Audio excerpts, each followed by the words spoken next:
21 अगस्त 2026 की रात 8:40 पर दिल्ली की पुलिस और आरएएफ जंतर मंतर से जिन लोगों को उठा करके बसों में भर रही होती है, उनके हाथ में थे भगवे झंडे।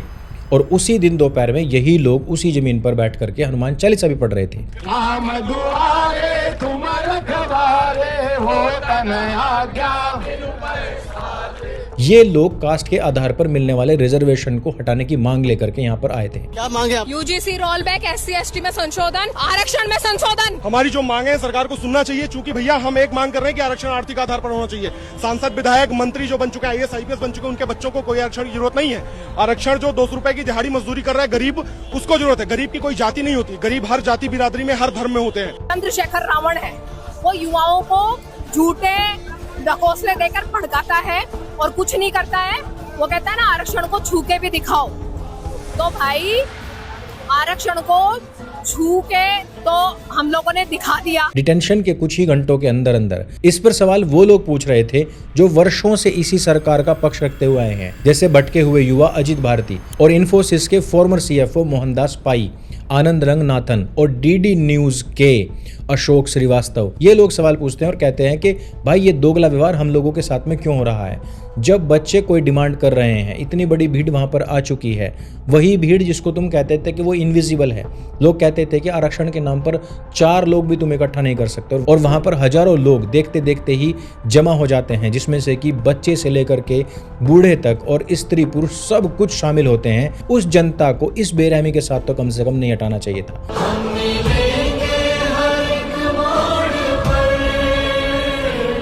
शांतिपूर्ण मेरी दाढ़ी पकड़ के सर, हम तो हनुमान चालीसा का पाठ कर रहे थे सर, तो लाठियां शुरू कर दी हमको।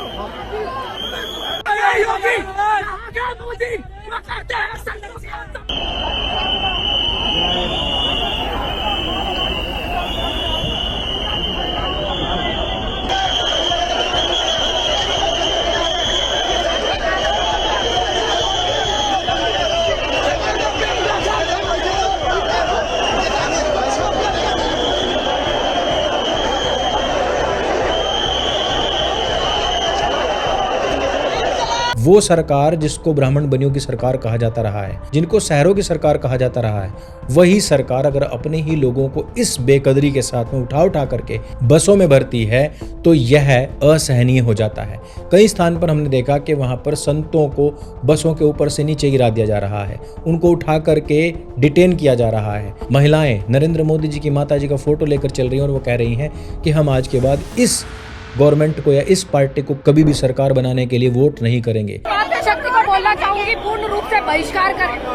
तुम्हें तुम्हारी बच्चों की सौगंध है अगर इस सरकार को। सरकार के लिए सिचुएशन इसलिए बनी है क्योंकि जिन वोटर्स के दम पर उसकी मेजोरिटी खड़ी है, उनमें OBC SC ST ये भी एक बड़ा हिस्सा है, और जंतर मंतर पर बैठी उन्हीं के रिजर्वेशन को हटाने की आज डिमांड चल रही है। ये सब कुछ बृहस्पतिवार से ही शुरू हो चुका था। प्रोटेस्ट का बुलावा सोशल मीडिया पर घूम रहा था और साथ ही में ये भी दावा किया जा रहा था कि परमिशन हमको मिल चुकी है, वो भी जंतर मंतर की। लेकिन दिल्ली पुलिस ऐन वक्त पर कहती है कि हमने जंतर मंतर की कोई परमिशन दे ही नहीं रखी है। साथ ही साथ इसी दिन वो सोशल मीडिया पर डालते हैं कि हमने जंतर मंतर की तो नहीं, बल्कि हमने रामलीला की परमिशन दी है, वो भी बहुत लिमिटेड। क्या आप 500 से ज्यादा लोग वहां पर इकट्ठा नहीं कर सकते, और वो भी शाम के 4 बजते ही आपको वहां से अपना आंदोलन हटाना पड़ेगा, क्योंकि इस समय पर जंतर मंतर पर BNS की सेक्शन 163 लगी हुई है, यानी कि जिसको पहले धारा 144 कहा जाता था, अर्थात एक जगह पर 4-5 लोगों से ज्यादा इकट्ठे नहीं हो सकते। शुक्रवार की दोपहर के आसपास DCP के ऑफिस ने रामलीला ग्राउंड के लिए जो NOC निकाली थी वो भी सोशल मीडिया पर तैरने लग जाती है। दोनों जगहों के बीच में तकरीबन 3 किलोमीटर का फासला है, और ये भीड़ जंतर मंतर से रामलीला मैदान की तरफ जाना नहीं चाहती थी, और देखते ही देखते जंतर मंतर पर हजारों लोगों की भीड़ इकट्ठा हो जाती है। रामलीला के हिसाब से देखा जाए तो शाम के 4 बजे तक की परमिशन थी, लेकिन वो 4 बजे का टाइम भी निकल जाता है, क्योंकि अजीत भारती ही स्वयं वहां पर तकरीबन 3 बजे पहुंचते हैं। जनता वहां से हिलती नहीं है और वहां पर अपने आंदोलन को सुचारू रखती है। लेकिन रात तकरीबन 8:40 के आसपास दिल्ली पुलिस और RAF ने साइट को क्लियर करना शुरू कर दिया और कई लोगों को वहां से डिटेन करना भी शुरू कर दिया। तो एक ही दिन में यह सरकार 3 काम करती है। पहली, कि परमिशन देने से मना कर देती है। दूसरा काम, कि जगह को बदल देती है और वहां पर भी लिमिटेड परमिशन दी जाती है। और रात होते होते तीसरा काम क्या करती है, इस भीड़ को उठा करके बसों में भर लेती है। अब ये भीड़ आई कहां से है? बुलावा रिजर्वेशन हटाओ आंदोलन नाम के एक इंस्टाग्राम पेज से दिया गया था, जो कुछ ही महीने पहले बना है और इसके ऊपर तकरीबन 5.6 मिलियन फॉलोअर्स हैं। इसके पीछे कोई पुरानी पार्टी या कोई भी यूनियन नहीं है। लोग सिर्फ इस पेज की पोस्ट देख करके उत्तर प्रदेश, बिहार, राजस्थान और दिल्ली तथा हरियाणा तक से यहां पर पहुंचते हैं। द प्रिंट से बात करते हुए बिहार के चंपारण से आए हुए प्रत्युष गौर ने बताया कि वो नीट की तैयारी कर रहे हैं और उसकी शिकायत यह है कि ज्यादा मार्क्स लाने के बाद भी जनरल कैटेगरी के जो स्टूडेंट्स हैं उनको मेडिकल सीट से बाहर रखा जाता है, जबकि कम नंबर लाने वाले बच्चे एडमिशन पा जाते हैं। पूरे आंदोलन में यदि आप देखेंगे तो वहां पर तिरंगे हैं, भगवा झंडे हैं, हनुमान चालीसा है और पूरे के पूरे आंदोलन का उद्देश्य आपको प्लाकार्ड्स पर दिखा मिल जाएगा, वन नेशन वन आइडेंटिटी। और इन तीनों चीजों की पहचान बना करके ही सरकार अभी तक अपने काम कर रही थी और आज यही तीनों चीजें सरकार के खिलाफ खड़ी हुई हैं। बच्चे बस इतनी सी मांग कर रहे हैं कि सरकारी डॉक्यूमेंट से कास्ट का कॉलम ही हटा दिया जाए।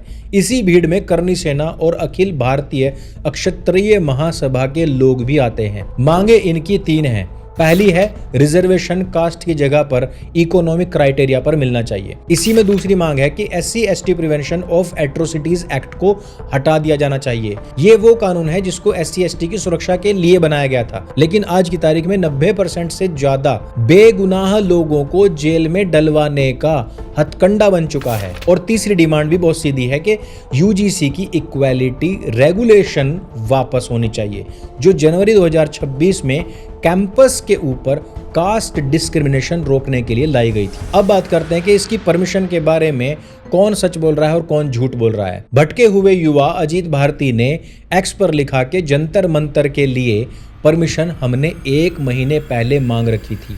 यहाँ पहले बोला कि भ्रामक खबर फैलाई जा रही। 1 महीने पहले हमने आपको बताया था, हर्ष ने एप्लीकेशन डाली थी 1 महीना पहले इस जगह के लिए, और आप इतना मतलब मूर्ख हमें समझते कि तुम 12 बजे यार पोस्ट कर रहे हो ट्विटर पे कि रामलीला मैदान के लिए NOC हमने दे दी है। प्रोटेस्ट वाले दिन दोपहर के आसपास जगह बदल करके इन्होंने रामलीला ग्राउंड कर दी थी। उसमें भी 500 लोगों की लिमिट बनाकर शाम 4 बजे की डेडलाइन लगा दी गई थी। अब यहाँ पर सवाल ये बनता है कि जो समाज भारतीय जनता पार्टी और तत्कालीन सरकार की तीनों टर्म में उसके साथ रहा है, जो उसके हर एक फैसले को चाणक्य नीति और मास्टर स्ट्रोक बताता रहा है, जो इस सरकार के सारे तुष्टीकरण और तृप्तिकरण के बावजूद भी इसी पार्टी के गीत गाता रहा है, जिसने सबसे पहली बार कहा था कि नरेंद्र मोदी कोई पुरुष नहीं है बल्कि वो एक महापुरुष है, जिसने उसके नाम का मंदिर बनाया और उसके नाम की चालीसा लिखी। वही समाज अगर आज जंतर मंतर पर कुछ घंटे बैठना चाहता है तो उन्हीं को परमिशन के लाले पड़ जाते हैं और ये सरकार मूक बधिर बनकर खड़ी देखती रह जाती है। जबकि दूसरी तरफ आपने देखा होगा कि जब दीपके अमेरिका से हिंदुस्तान आया था, उसने परमिशन भी हाथों हाथ ली थी। उससे पहले वो कह रहा था कि हम जाएंगे और तुरंत ही परमिशन लेंगे। आपको याद होना चाहिए कि पुलिस अथॉरिटी खुद परमिशन लेकर के दीपके के पास गई थी कि आओ भाई साहब जंतर मंतर पर बैठो, हमारे खिलाफ बैठ करके धरना प्रदर्शन करो। और उस प्रदर्शन के अंदर इस सरकार को कितनी गालियां नहीं दी गई, माँ बहन की गालियां नरेंद्र मोदी को दी गई हैं वहां पर बैठ करके, और फिर भी ये सरकार अपनी गलती मानते हुए इस्तीफे पर इस्तीफे करवा देती है। इसी के साथ ही साथ ऑथर, साइंटिस्ट और कमेंट्रेटर आनंद रंगनाथन भी एक तुलना करते हैं और वो कहते हैं कि कॉकरोच जनता पार्टी यानी कि नीट की गड़बड़ियों के खिलाफ जो आंदोलन चला था वो जुलाई तक तकरीबन 45 दिन तक जंतर मंतर पर बैठा रहा। उसे वहां हफ्तों बैठने दिया गया और इन लोगों को एक शाम भी नहीं मिली कि ये ठीक से बैठ करके वहां से अपना संदेश भी लोगों तक पहुंचा सकें। इसके बाद में अशोक श्रीवास्तव स्वयं ट्वीट करके कहते हैं कि इस सरकार को कम से कम इस आंदोलन के लिए तो परमिशन देनी ही चाहिए थी। देखिए, जितने भी लोग हैं ये अपोजिशन के लोग नहीं हैं, ये ऐसे लोग हैं जिन्होंने इसी सरकार के पक्ष में लिखा है, बोला है और जगह जगह जाकर के इनका सपोर्ट लेते हुए इनके खिलाफ चल रहे षड्यंत्रों का पर्दाफाश किया है। और ये भी मैं आपको बता दूं कि इन लोगों ने पहली बार अपने इस इकोसिस्टम से बाहर निकलकर अपनी ही सरकार और अपनी होम मिनिस्ट्री से सवाल पूछा है। तो अब बात करते हैं कि सरकार ने प्रोटेस्ट होने क्यों नहीं दिया। जहां तक मेरा मानना है, सरकार के पास में 2 ही ऑप्शन थे और दोनों में ही सरकार को नुकसान था। पहला ऑप्शन ये है कि ये मांगे मान लेनी चाहिए। कास्ट की जगह पर इकोनॉमिक क्राइटेरिया लाने का मतलब होता है रिजर्वेशन के कॉन्स्टिट्यूशनल ढांचे को छूना, और SC/ST एक्ट हटाने का मतलब होता है वो कानून हटा देना जो SC/ST वोटर्स के लिए इस समय पर जी और जान की लड़ाई बन चुका है। वैसे वो बनता नहीं, इसको बना दिया गया है। ये वही वोटर्स हैं जो भाजपा से नए नवेले मिलने शुरू हुए हैं। उससे पहले भाजपा की जो सीटें आती थी वो सारी की सारी शहरी क्षेत्रों में आती थी, जहां जहां पर भी जनरल्स की बहुलता होती थी वहां पर आया करती थी। लेकिन बीजेपी 2014 में जो फुल मेजोरिटी में आई है वो आई ही है सर्व समाज के सपोर्ट के बाद में, और अब वो उस समाज को छूना नहीं चाहती है ताकि उसका वोट बैंक खराब ना हो जाए। और ये वोटर्स कैसे रिएक्ट करते हैं इसका एग्जाम्पल 2 साल पहले हमने देखा था। 2024 में ही सुप्रीम कोर्ट ने कहा था कि SC और ST के अंदर जो पारिवारिक आर्थिक रूप से आगे निकल चुके हैं उन्हें रिजर्वेशन के फायदे से बाहर रखा जाना चाहिए। इसी को क्रीमी लेयर भी कहा जाता है। और आप सभी जानते हैं कि इस एक फैसले के बाद देश भर के अंदर भारत बंद होना शुरू हो गया था। ध्यान दीजिए उस बात को, वो कोर्ट का फैसला था, सरकार का फैसला नहीं था। फिर भी सड़कों के ऊपर प्रतिक्रिया देने वाले वही लोग सबसे ज्यादा थे जो रात दिन संविधान संविधान चिल्लाते हैं, और उसी संविधान के आधार पर चलने वाले सुप्रीम कोर्ट के फैसले को ये लोग हिंसा से बदलवाने का प्रयास करते हैं। और सरकार अभी उसी SC/ST एक्ट को और मजबूत करने की तैयारी में है। अब बात करते हैं SC/ST एक्ट की। SC/ST एक्ट के ऊपर भी सुप्रीम कोर्ट ने इसी प्रकार से संज्ञान लेने की बात कही थी। उन्होंने कहा था कि इसमें बहुत सारे झूठे केस होते हैं, क्योंकि आजादी के 60-70 साल के बाद में अब कोई किसी के साथ इस प्रकार की भावना यदि करे तो उसके ऊपर वही लीगल एक्शन लिया जाना चाहिए जो किसी भी क्राइम में लिया जाता है। लेकिन आपको याद होना चाहिए कि इसको लेकर के भी पूरे देश के अंदर दंगे हुए थे, आगजनी हो गई थी, और इसी सरकार को वो SC/ST एक्ट और ज्यादा स्ट्रॉन्ग करके इनको देना पड़ा था। Social justice and empowerment secretary की अध्यक्षता वाली एक टास्क फोर्स ने जुलाई 2026 में रिपोर्ट दी थी, जिसमें एट्रोसिटी विक्टिम को मिलने वाली रिलीफ बढ़ाने की बात कही गई थी। अभी ये रकम 85,000 से लेकर के 8,25,000 के बीच में होती है, जो 2016 में तय हुई थी। और अभी प्रपोजल ये है कि इसको बढ़ाकर 12 लाख रुपए कर देना चाहिए। यानी कि जिस कानून को हटाने की मांग जंतर मंतर से हो रही है, सरकार उसी कानून के तहत मिलने वाला मुआवजा भी अब बढ़ाने पर काम कर रही है। और ये मुआवजे कैसे लिए जाते हैं? किसी भी रैंडम आदमी को पकड़ा जाए जो आपके घर के सामने है और आपको आपकी बाइक अपने घर के सामने खड़ी करने से वो मना करता है, या फिर आप यदि अपना घर का कूड़ा उठा करके उसके घर के सामने डालते हो तो वो बंदा मना करता है कि भाई मेरे घर के सामने कूड़ा मत डाल। तो अब ये जो कूड़ा डालने वाला आदमी है ये क्या कर सकता है? ये सामने वाले बंदे के ऊपर SC/ST एक्ट लगा सकता है, और ये एक्ट लगवाकर बाद में वो आराम से 12 लाख रुपए कमा भी सकता है। इस प्रकार के बहुत सारे केस हैं, आप अखबार उठा करके देखें, गूगल पर सर्च करके देखें तो बहुत मिल जाएंगे। ये तो था सरकार के सामने पहला ऑप्शन। दूसरा ऑप्शन वही था जो 21 अगस्त की रात को हुआ है। परमिशन मत दो, जगह बदल दो, रात को RAF भेज दो। और इसी साल के आखिर में गुजरात और हिमाचल प्रदेश के चुनाव भी हैं, उसके बाद में उत्तर प्रदेश के चुनाव भी हैं। गुजरात का अपना रिकॉर्ड इसी सवाल पर बना हुआ है।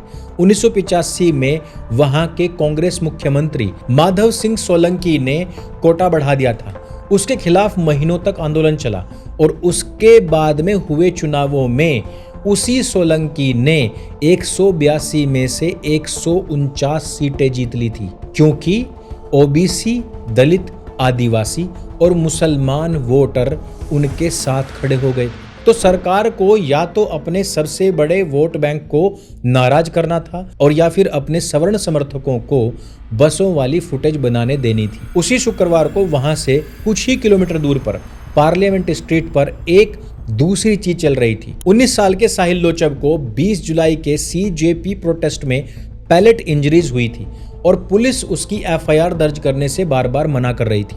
राहुल गांधी उसको लेकर के पहले मंदिर मार्ग पुलिस स्टेशन पर जाता है, फिर पार्लियामेंट स्ट्रीट पुलिस स्टेशन, और वहीं पर 6 घंटे से ज्यादा धरना प्रदर्शन कर देता है। धरना तब खत्म होता है जब पुलिस ने FIR दर्ज करके BNS की सेक्शन 118 के तहत और इसी में ही एडिशनल सेक्शन 25 लगा करके ये FIR दर्ज कर ली है। इसके बाद में बाहर जश्न मना रहे NSUI कार्यकर्ताओं की पुलिस से झड़प भी हो जाती है। गांधी यहाँ पर आरोप लगाता है कि इस एफआईआर के लिए भी पुलिस ने जो क्लियरेंस ली है वो होम सेक्रेटरी और अमित शाह के लेवल तक के लिए है। लेकिन मैंने राहुल गांधी वाली बात आपको बताई क्यों है, इससे आप दो चीजों को समझिए। पहला, जिस पुलिस फोर्स ने शाम के टाइम सरकार के समर्थकों को जंतर मंतर से उठा लिया था, उसी पुलिस फोर्स ने उसी रात में अपोजिशन के दबाव में वो एफआईआर दर्ज कर ली जो वो अभी तक नहीं कर रही थी। ये सीधी सी बात है। सरकार ने अपने लोगों को क्या दिया, 1 महीने पहले मांगी गई थी परमिशन जंतर मंतर की, वो ना दे करके वहां पर पहले ही आपने धारा लगा दी। उसकी जगह पर आप रामलीला मैदान देते हैं, 500 लोगों की परमिशन देते हैं, 4 बजे तक की डेडलाइन देते हैं। ये काम वो सरकार कर रही है जो 3 बार से सरकार में है। किन के साथ कर रही है? उन लोगों के साथ कर रही है जो उसके हर सुख दुख में उसके साथ खड़े रहे थे। यही पुलिस उन लोगों को डिटेन कर रही थी। लेकिन दूसरी तरफ इस सरकार को घुटनों पर लाकर नाक रगड़वाने वाले आंदोलन के एक लड़के के लिए यही पुलिस झुक जाती है, क्योंकि उसके साथ में अपोजिशन का लीडर खड़ा हुआ था। इससे जनता के ऊपर, समाज के ऊपर क्या फर्क जाता है? इससे जनता के ऊपर यह फर्क जाता है कि जिनके लिए हमने अभी तक ढोल मजीरे पीटे, वो लोग हमारे खिलाफ खड़े हैं, वो सरकार हमारे खिलाफ खड़ी हुई है। और राहुल गांधी एक स्ट्रॉन्ग पर्सनैलिटी है जो अपने लोगों के लिए अकेला बंदा होगा उसके लिए भी लड़ रही है। ये इस सरकार के मुंह पर कालिख पोतने के बराबर है और ये इस सरकार को समय रहते बात समझनी पड़ेगी। इस वीडियो में सिर्फ इतना ही। अगर ये वीडियो आपको अच्छी लगती है, जानकारी से भरपूर लगती है, इसको सबके साथ में शेयर अवश्य करें। सत्य सनातन आपका अपना प्लेटफॉर्म है, इसको स्वयं भी सब्सक्राइब करें, अपने मित्रों से भी करवाएं। तथा अगर आपको हमारा कार्य अच्छा लगता है और आप हमें सपोर्ट करना चाहते हैं तो इस QR कोड के माध्यम से हमें सपोर्ट भी कर सकते हैं। मेरे संग बोली सत्य सनातन वैदिक धर्म की जय। जय हिंद, वंदे मातरम।